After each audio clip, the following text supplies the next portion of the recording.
Buenas tardes, hermanos. El día de hoy yo quiero compartirles una palabra. Es un tema que es un poco controversial. Yo les voy a hablar sobre el diezmo. Si nosotros como iglesia estamos obligados a diezmar o no. Esta palabra el Señor me la estuvo enseñando, me estuvo hablando por medio de su palabra.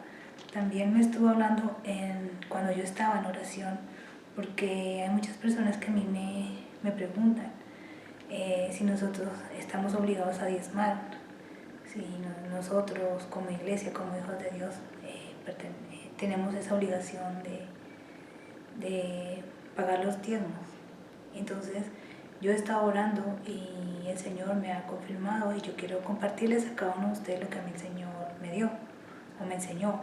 Yo les pido por favor que ustedes lo pongan en oración y que confirmen por medio de la palabra, porque nosotros tenemos que confirmar todo aquello que nos habla por medio de su palabra, y está escrito, y ahí el Señor nos revela y nos muestra toda la verdad. Y también en oración, cuando estamos en lo secreto, el Señor nos habla y nos disipa todas las dudas que nosotros tengamos, para que nosotros no podamos ser engañados.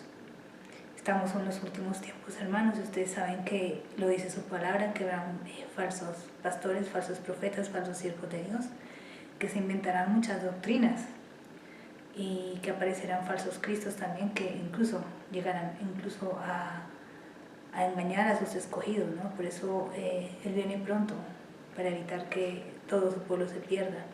Tenemos que poner la mirada en nuestro Señor Jesucristo. Fue el que nos salvó, murió en la cruz para darnos vida a cada uno de nosotros. Ya debemos de dejar de idolatrar a hombres y poner la mirada en Dios. La cabeza nuestra de la iglesia es Jesucristo, no es ningún hombre. Nosotros todos somos el cuerpo de Cristo. Cada uno de nosotros forma parte de la iglesia de nuestro Señor Jesucristo aquí en la tierra. Y cada uno de nosotros vino aquí a cumplir un propósito especial para su iglesia. Entonces, yo primero les voy a decir qué significa el diezmo. El diezmo es el 10% de un todo, de un 100%. Y ese fue en el Antiguo Testamento, nos habla en el Pentateuco, en muchas partes de la Biblia, para qué fue creado el diezmo, ¿no? Y yo les voy a leer los versículos, y les voy a leer el por qué el Señor lo creó, y también les voy a leer el por qué nosotros, como me dijo el Señor, ahora como iglesia no estamos obligados a diezmar. El número 18 del 21 al 24 dice así: He aquí, yo he dado a los hijos de Leví todos los diezmos en Israel por heredad, por su ministerio, por cuanto ellos sirven al ministerio, el tabernáculo de reunión. Y no se acercarán más los hijos de Israel al tabernáculo de reunión, para que no lleven pecado por el cual mueran. Mas los levitas harán el servicio del tabernáculo de reunión, y ellos llevarán su iniquidad. Estatuto perpetuo para vuestros descendientes, y no poseerán heredad entre los hijos de Israel. Porque a los levitas les he dado por heredad los diezmos de los hijos de Israel, que ofrecerán a Jehová en ofrenda, por lo cual les he dicho, entre los hijos de Israel no poseerán heredad. Ahí ustedes lo ven leyendo la palabra, que cuando el Señor repartió la tierra, le dio la orden a Moisés, fue repartida en 11 partes. Todas las demás tribus tuvieron una parte de tierra para que la cultivaran y la trabajaran, y la obligación de cada uno de ellos, de sus hermanos, del resto de las 11 tribus, era dar un 10% de todo lo que ellos ganaran, cultivaran en ganado, en tierras, en alimentos y todo, se lo tenían que dar a los levitas para el sustento diario de los levitas. O sea, ese diezmo era para sustentar la tribu de Leví, que era la encargada del sacerdocio y el cuidado del tabernáculo y el lugar de reunión con nuestro Dios y nuestro Señor Salvador. Las porciones, les voy a leer otro versículo, que es el Deuteronomio 18, del 1 al 2, dice: Los sacerdotes, levitas, es decir, toda la tribu de Leví, no tendrán parte ni heredad en Israel. De las ofrendas quemadas a Jehová y de la heredad de él comerán. No tendrán pues heredad entre sus hermanos. Jehová es su heredad, como él les ha dicho.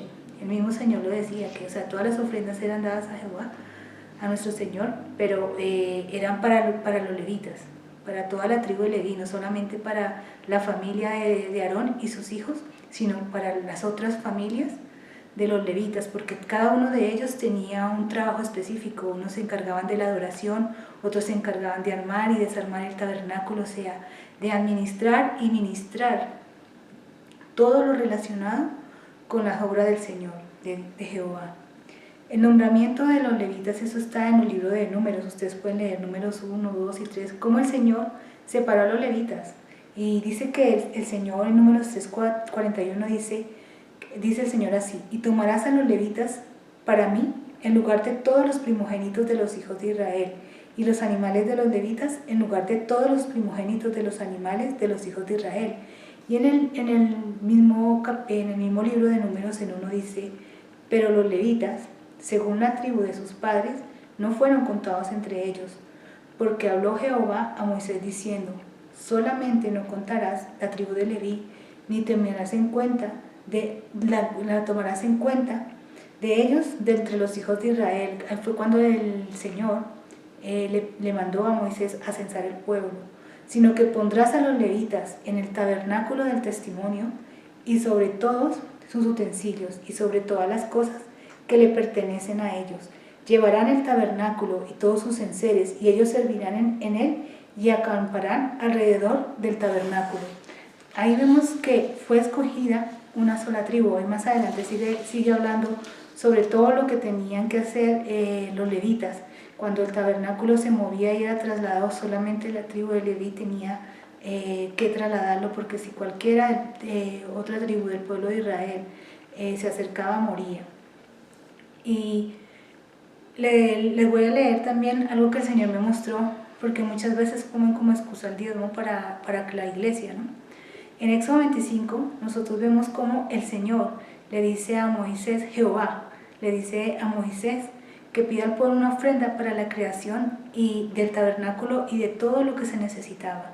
Y dice, Éxodo 25 del 1, la ofrenda para el tabernáculo, dice, Jehová habló a Moisés diciendo: di a los hijos de Israel que tomen para mí ofrenda de todo varón y que la diere de su voluntad, de corazón tomaréis mi ofrenda.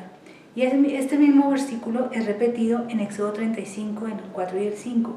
Y habló Moisés a toda la congregación de los hijos de Israel diciendo: esto es lo que Jehová ha mandado, tomad de entre vosotros ofrenda para Jehová, todo generoso de corazón la traerá a Jehová. Ustedes ahí pueden mirar más adelante en el libro de Éxodo, desde el 25 en adelante, cómo el Señor habla y le explica a Moisés todo lo que tenía que hacer para la creación del tabernáculo de Dios, para la creación de la mesa del tabernáculo, del incenciario y todos los utensilios que se necesitaban para ser el lugar santo, el lugar de adoración, donde la gloria de Jehová iba a venir y morar cuando ellos estuvieran ahí. También el Señor ahí en la palabra nos muestra y nos dice que Él mismo tocó el corazón de las personas y les dio inteligencia, sabiduría y talento para que pudieran hacer las cosas conforme a su voluntad. O sea, fue el Espíritu de Dios el que lo llenó de su sabiduría y de su presencia para que pudieran elaborar todas las cosas como una ofrenda para Dios. O sea, la creación del tabernáculo fue una ofrenda para Dios. Eso no se usó de los diezmos, sino fueron ofrendas que Dios le dijo, que Jehová le dijo a Moisés que las pidiera al pueblo. Incluso las dio en abundancia, que más adelante en su palabra dice que Moisés tuvo que decirle a la gente que pararan de dar ofrendas porque sobraban las ofrendas. O sea, ya había tanto para crear todas las cosas que Dios les había pedido, que le dijo al pueblo que parara de ofrendar. ¿Por qué? Ellos habían sido, la tribu de Leví había sido escogida y separada para ser sacerdotes del Dios vivo, y eso está en la palabra en Éxodo 19:6. Y le dice así el Señor a los levitas: y vosotros me seréis un reino de sacerdotes y gente santa. ¿Qué pasó, hermanos? Que cuando nuestro Señor Jesucristo vino aquí, como ustedes lo ven en la palabra, en el libro de Hebreos, ustedes pueden leerlo porque es muy largo, 7, 8, 9 y 10, yo les voy a leer uno o dos versículos. Ya nuestro Señor Jesucristo no pertenecía a la tribu de Leví, Él era de la tribu de Judá, y Él no fue nombrado sacerdote de acuerdo a la ley aarónica, sino de acuerdo a sacerdotes según la orden de Melquisedec. Melquisedec, como está en la palabra, era rey de Salem, rey de justicia, era el mismo nuestro Señor Jesucristo. Yo les voy a leer los versículos donde constata que el mismo Melquisedec era el mismo nuestro Señor Jesucristo en el Antiguo Testamento, y cuando él se encuentra con Abraham, como él le ofrece pan y vino, o sea, cenó con Abraham. Pero yo les voy a decir ahora por qué nosotros, como me habló el Señor, voy a leerle la conclusión, o sea, lo que el Señor me habló de la palabra, para que ustedes puedan entender, y luego yo les explico los versículos que el Señor me dio, para que ustedes puedan entenderme. Jesucristo es sacerdote según la orden de Melquisedec. Jesucristo no pertenecía a la tribu de Leví, sino de Judá, y cada uno de nosotros somos sacerdotes por medio de Jesucristo. Los diezmos se crearon para sostener a la tribu de Leví, y hoy en día, si llegasen a permanecer los diezmos vigentes, como muchos dicen, cada uno de nosotros como sacerdotes del Dios vivo tendría derecho a percibir esos diezmos. Como hemos visto en Éxodo, Jehová Dios habló a Moisés y dijo que pidiera ofrenda al pueblo para la creación del tabernáculo. Está en Éxodo 25. Y todo lo que se recogía para su lugar de adoración, y de Dios sabiduría y talento al pueblo para que hicieran las cosas conforme a la voluntad de Dios. Lo que el Señor me decía y me hablaba era que lo importante era dar de corazón, no importa la cantidad. Él mismo pone en el corazón de las personas lo que cada uno de nosotros debe de dar hoy en día, porque cada uno de nosotros es sacerdote por medio de Jesucristo, porque Él vino a crear un reino de sacerdotes, y eso está en su palabra. Nosotros ya nos formamos parte del pacto levítico. Cuando Cristo murió, terminó ese sacerdocio levítico y empezó el sacerdocio de Melquisedec por medio de nuestro Señor Jesucristo. Él fue la ofrenda, y eso cuando ustedes lean Hebreos, pueden leer Hebreos 7, Hebreos 8, Hebreos 9 y Hebreos 10, ahí dice que tenía que haber una muerte para que el pacto se cumpliera. Entonces, hermanos, yo le voy a leer, y dice, Primera de Pedro, dice, 2:5, dice, vosotros también, como piedras vivas, sed edificados como casa espiritual y sacerdocio santo, para ofrecer sacrificios espirituales aceptables a Dios por medio de Jesucristo. Nosotros, por medio de Jesucristo, somos sacerdotes, y tenemos que ser edificados y hacer las obras que Él hizo, imitarlo a Él y hacer su voluntad. Y más adelante, en el mismo capítulo, en Primera de Pedro 2:9 dice, mas vosotros sois linaje escogido, real sacerdocio, nación santa, pueblo adquirido por Dios, para que anunciéis las virtudes de aquel que os llamó de las tinieblas a la luz admirable. Y una vez más, en Apocalipsis 1, del 5 al 6 nos dice, al que nos amó y nos lavó de nuestros pecados con su sangre, y nos hizo un reino de sacerdotes para Dios su Padre. A Él sea la gloria, el imperio, por los siglos de los siglos. Amén. Estos versículos ustedes tienen que mirar, yo los he sacado de la Biblia en griego, porque la Reina Valera traduce de una manera diferente. Entonces yo he cogido la Biblia en griego, y así he podido entender lo que decía. En Apocalipsis 5:9 también hablaba de cómo Él nos hizo un reino para que nosotros seamos sacerdotes de Dios vivo por medio de nuestro Señor Jesucristo. Y dice así, yo les voy a leer, si ustedes leen todo el contexto del capítulo se van a dar cuenta. Y cantaban un cántico nuevo, diciendo, digno eres de tomar el libro y de abrir los sellos, porque tú fuiste inmolado, y con tu sangre los has redimido para Dios, de toda tribu y lengua y pueblo y nación, y les has convertido en un reino de sacerdotes para nuestro Dios, y reinarán sobre la tierra. Ahí ustedes lo ven, hermanos, que el Señor claramente nos está hablando, que cuando nosotros aceptamos a nuestro Señor Jesucristo, cuando nosotros nacemos en su Espíritu, empezamos a formar parte del reino y a formar parte del sacerdocio de nuestro Señor Jesucristo aquí en la tierra. No solamente, hermanos, o sea, por eso el Señor me explicaba y me decía, Sí, o sea, cada uno de nosotros es sacerdote del Dios vivo aquí en la tierra, no solamente los pastores en una iglesia son sacerdotes, sino cada uno de nosotros, de sus hijos, forma parte del reino de sacerdotes. Entonces, los diezmos pertenecían a la tribu de Leví.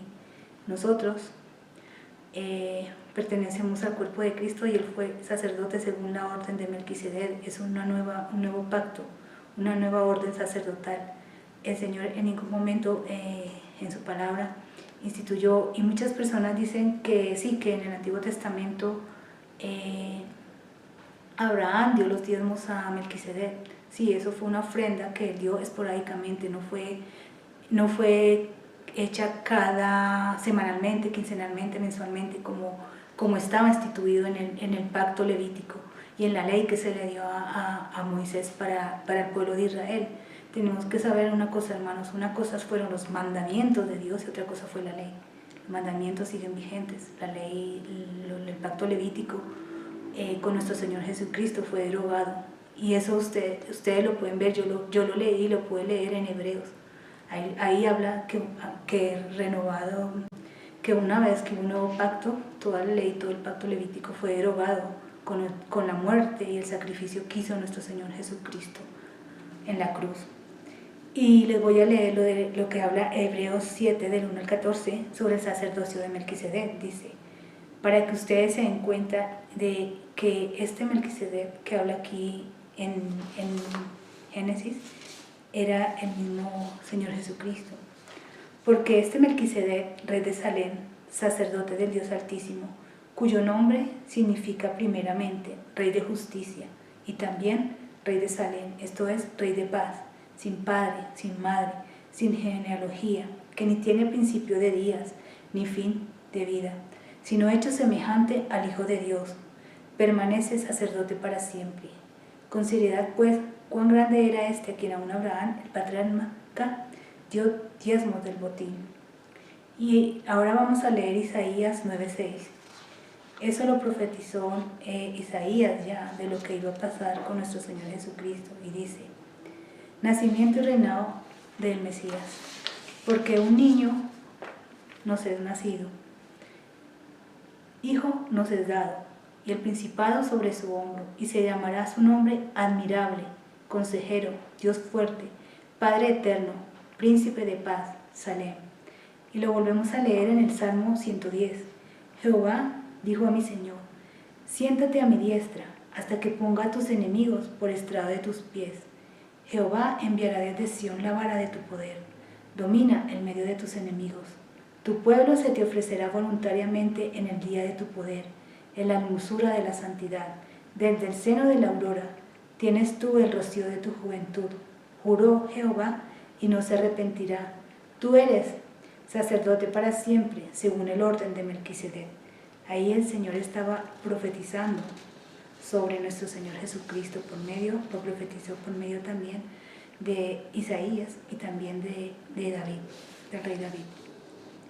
Vemos en el Nuevo Testamento como en el tiempo de nuestro Señor Jesucristo, sí, Él cumplió todo, las leyes y los mandamientos, hasta que Él murió y resucitó. Él nunca incumplió nada, Él siempre fue, o sea, no tuvo pecado, no tuvo mancha ni nada, y cumplió.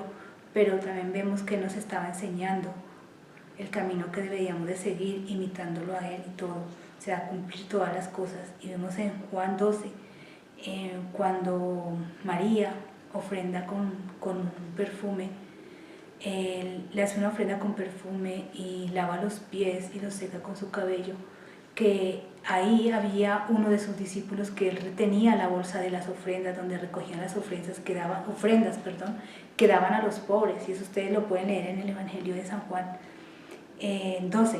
Ahí dice cómo el mismo Judas, el que lo entregó, decía que ese dinero, ese perfume podía hacerse vendido y dado a los pobres.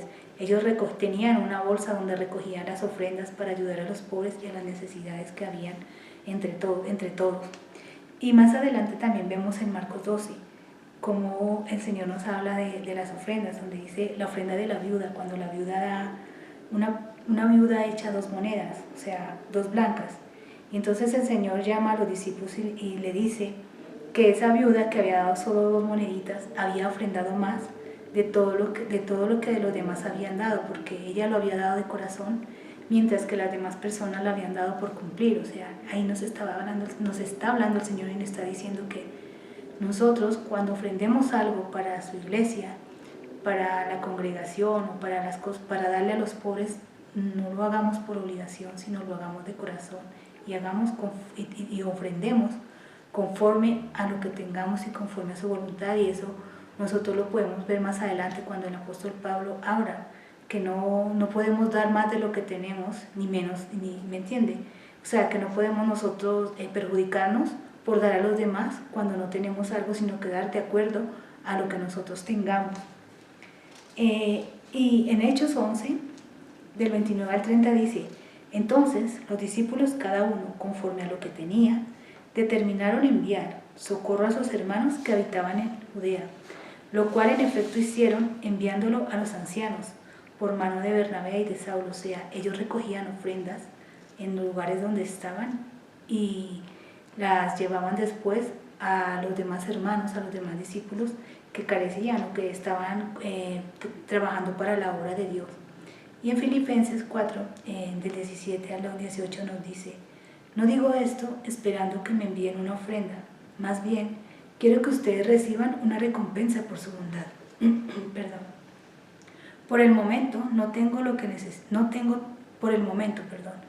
todo lo que necesito y aún más.